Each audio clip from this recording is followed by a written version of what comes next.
my name's Ryan. Today I got to feel like Charlie Bucket, but instead of a candy factory, I'm in a brewery. So that's fun. But I'm here at Hop and Sting Brewery with Lane. I'm Brian.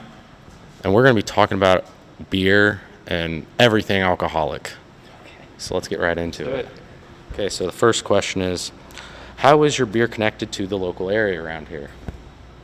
You want to take that one, Brian?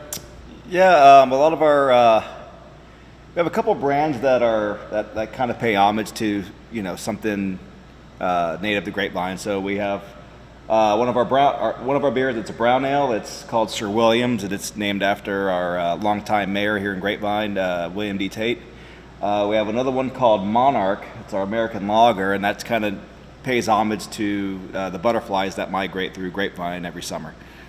But other than that, we have a significant charity commitment to with local charities. So we give about, I think this year we were pushing 3% of our gross revenue. Mm-hmm. We donated to charity based off beer sales.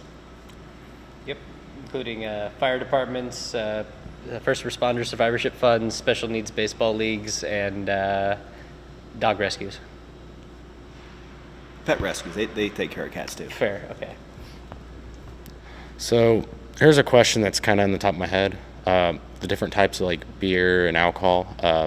What's the difference between like IPA and lager and ale and all those other fun stuff? Sure. Well, we'll start at like the top of that. Basically, there's two main classifications of beer, which is what we make here, and that's ale and lager.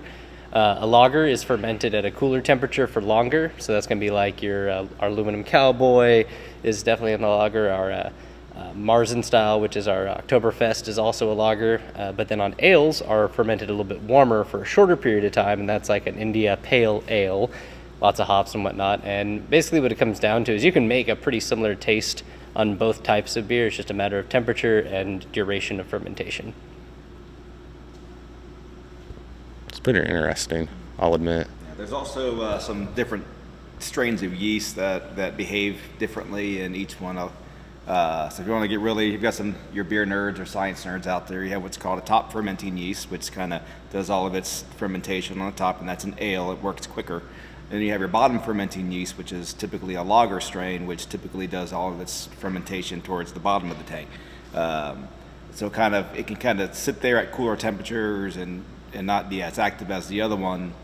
So it takes longer, and when it takes longer, it also produces different flavor compounds and aroma compounds, which is usually more benign than an ale. So ales typically tend to be fruitier or spicier in aroma, while your lagers tend to be more kind of plain tasting, maybe a little sulfury, and that's another difference. But you also mentioned other types of alcohol, which include spirits and wines and ciders and whatnot, which are all kind of a little bit different than what we make here. Some of them are like spirits are distilled. So you're kind of separating a lot of the water from the base alcohol, getting a more of a pure, stronger alcohol. And then your wines typically come from grapes. Your ciders typically come from apples and other fruits. And of course, there's other ones. You can keep going on and on. You can distill a beer into a spirit. Mm-hmm.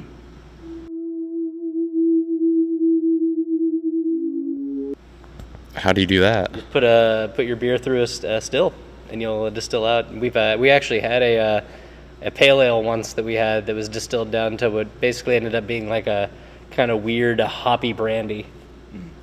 And the hops gave it a aroma that's reminiscent of tequila. It kind of has that kind of herbal, spicy aroma that tequila has. That's really unique to tequila. Like but the the hops, agave. when it's distilled, kind of give you that's another. You ever used the hand sanitizers that have been available lately? They all kind of smell like tequila. The last time I used hand sanitizer, it smelled really bad. So Bad tequila. Yeah, some of them smell like tequila, and that's mainly because a lot of them are distilled beer. Because a lot of the big breweries, they couldn't sell their beer at the beginning of the pandemic, so instead of kind of dumping it all, they kind of sent it to distilleries to get distilled, or some of the breweries had distilleries connected to their brewery facilities where they were able to distill it into basically hand sanitizer. Yeah, especially at the early part of the pandemic, there was a lot of that like really thin kind of looks like alcohol distilled hand sanitizer. Yeah. taking alcohol and just making beer than making hand sanitizer. Yep, pretty much. Except they probably both don't taste the same. No, you do not want to drink hand sanitizer. That is going to probably be denatured too, which is another process that makes the ethanol no longer consumable by humans. Well, you can consume it, you'll just, be poisoned.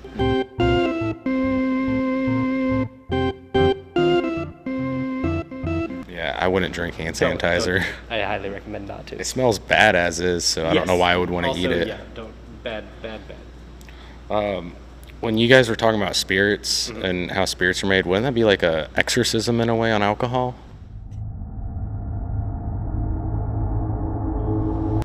If you drink enough, probably. Yeah, I can see that. You're exercising the spirit from the base liquid. I can see that. Mm-hmm. I don't know much about beer and alcohol, That's so fair. Well, you're only 22, so yeah, I'm still learning. there you go. Gotta start somewhere. Yeah. Okay. Next question. Can you describe the process of what it takes to making a beer? I'm gonna put that on the brewer. So you start off with your main ingredients, which is your malted grain, typically barley, water, yeast, and hops. Sometimes you don't always use. There's actually beers that don't have hops. But anyhow, so you start with your grain, you run it through a mill or a malt crusher, and you don't want to pulverize. You just want to kind of just crack it open and break apart the kernel, and then you send that to your brew house. You steep the grain in hot water, not too hot, but like roughly, I guess, about 150 degrees Fahrenheit, more or less. And what that does, it activates certain enzymes that are in the grain. So in the malting process, you kind of warm up and you kind of wet and warm up the barley to the point where it's just about to germinate.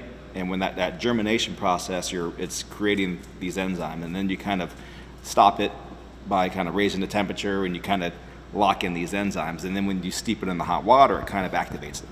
And what that does, it takes these long starch chains that are in the grains and turns it into sugars. And what's neat, so you can actually take this mixture, what we call mash, which is the barley and the water, and taste it when you first add the water, and it's very bland. Give it about 30 minutes, it's sweet. It's kind of neat. And then once the sugar is all kind of, all the starches broken down to sugars, you then want to separate what we call the wort, which is the sugary liquid that we produce in the mashing process, and separate it from the solid grain. That process is called lautering. All these terms are German, like wort, mash, lautering are typically German terms. So you lauter, you separate the liquid from the grain into a kettle, and then you boil it. So when you're boiling does a couple things. It kind of sanitizes everything, kind of like pasteurizes it, but it also gets out certain bad compounds. So sometimes you get sulfury compounds that are kind of vegetal-like and really stinky, so you want to get those out. Sulfur is volatile and just goes up and evaporates.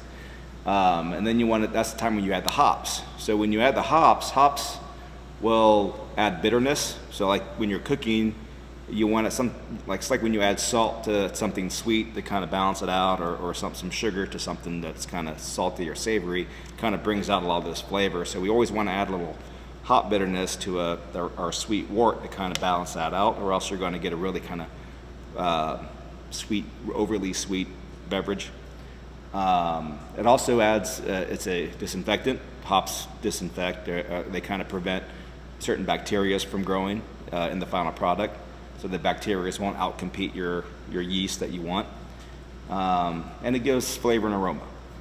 So you're boiling, and once you're done boiling, you want to cool it down to about room temperature, and then that's where you add the yeast. And the moment the yeast touches the wort, it's officially called beer because the fermentation starts immediately. And then the yeast takes the sugars that are in solution and eats it, and basically it burps carbon dioxide and pisses alcohol, and you're basically consuming yeast piss and burps or farts, one of the two. So he's not wrong. that's basically what beer is. I mean, yeast is a living and breathing organism, and all we do is make basically a spa for yeast and give it the temperature and the conditions it needs to do its thing and make alcohol. There you go. So it's basically science. It is basically science. Bill Nye the Science Guy.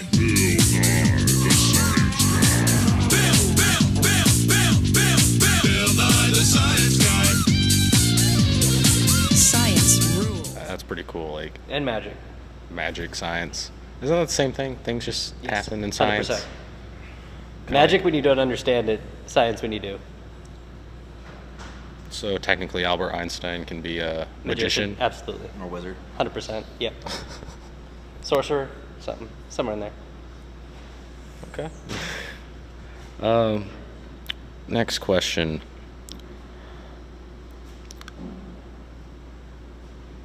What is the most popular beer that gets ordered here? In the Taproom, Miracle. It's our blood orange wheat. It's a great, easy drinking beer, good all season. It's just a blood orange wheat, real light forward, easy drinking.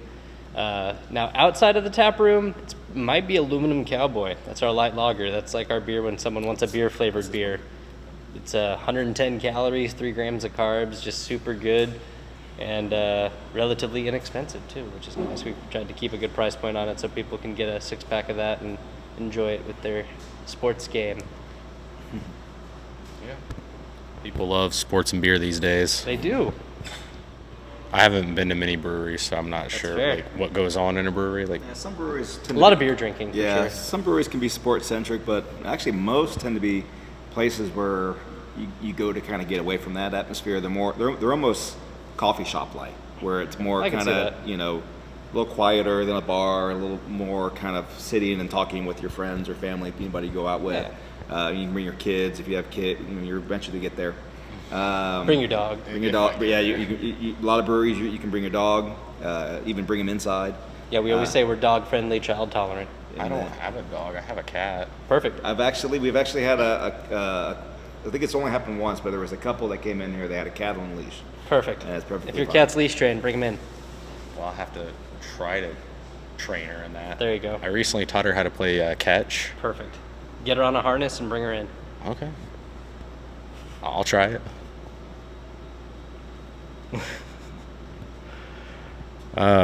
Okay.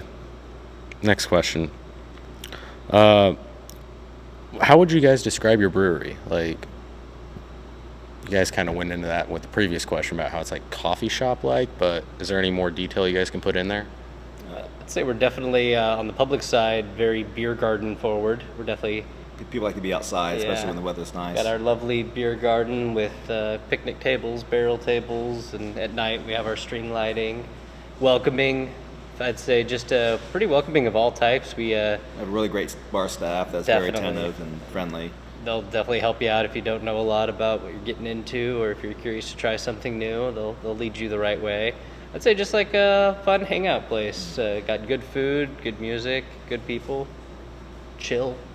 Yeah, it's kind of that place where you go to just to hang out after work, hang out before you go somewhere, and meet new friends. I mean, actually, a lot of it's funny when we took over. This was an existing brewery, so they already had kind of a regular clientele. But so one thing we noticed is like there was a lot of people who are regulars would kind of sit off by themselves at a table, like one of our smaller tables, and they just kind of get their beer, or they sit at the bar. We'd have the seats at the bar, and they would just kind of sit by themselves, be on their phone. They wouldn't really go out of the way to talk to anybody. And after a period of time, like Lane, myself, and our other partner John, we tend to like to hang out and drink beer after work ourselves, and we would kind of eventually either have them, the customers would come up to us and just like, hey, we're the brewers and stuff, and talk to us, and then we just invite them to keep talking to us and hanging out, and then other people would talk to us, or he'd be sitting at a table and random people would just come up talk, and eventually those people started talking to each other, and there's we have these several groups of people who have just become friends just by hanging out here, and it's kind of a neat thing. Definitely. And they're different kinds of people too. I mean, you got different politics, different probably different religions, different walks of life. Some are kind of business types. Some we got a couple guys who work next door at the body shop, so they come in covered in grease. You know, they just got done fixing cars, and they're coming in, hanging out with someone who, I don't know, might be a lawyer, you know, in the next town over or something like that. So it's kind of neat. Yeah, The definitely. type of camaraderie and friendships that tend to happen here. Not to use the cliche, but definitely a melting pot. Can you say that there's some magic in there too, Definitely some magic. 100%. and some good spirits?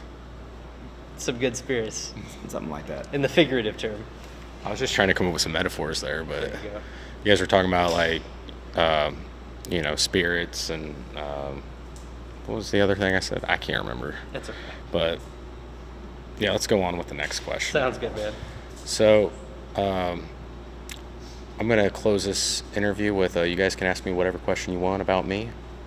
You guys want to ask me one? What school did you go Which school? to? You were just out of college, I think you said? Oh, I was gonna see if like you were asking about high school, middle school, elementary school, preschool, kindergarten. The only school that matters. Okay, I went to Full Sail University online, studied film. Nice. So yeah, And what do you want to do in the next 5 years? hopefully I'll be making movies. Nice. I like it.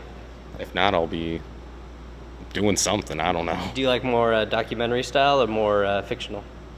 I'm more of a fictional person, but I like documentaries at times. Cool. Yeah, start somewhere, and I mean, I dig it. sometimes you kind of just fall into a niche that you weren't really expecting. And you find that you like it better than what you thought you were really wanting to get into.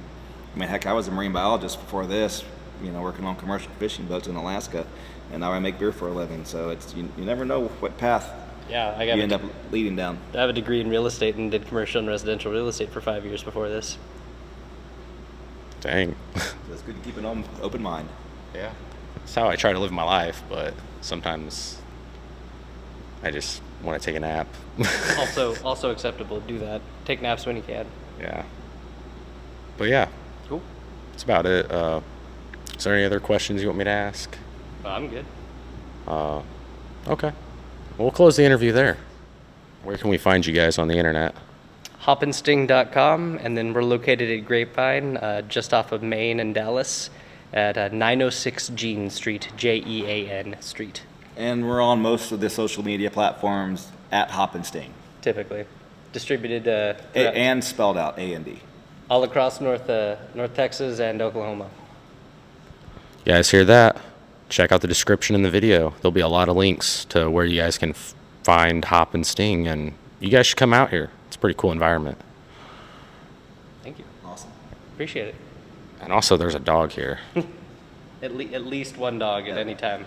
You want to come say something to the Dixon. doggy? Dixon. Dog, you want to say something?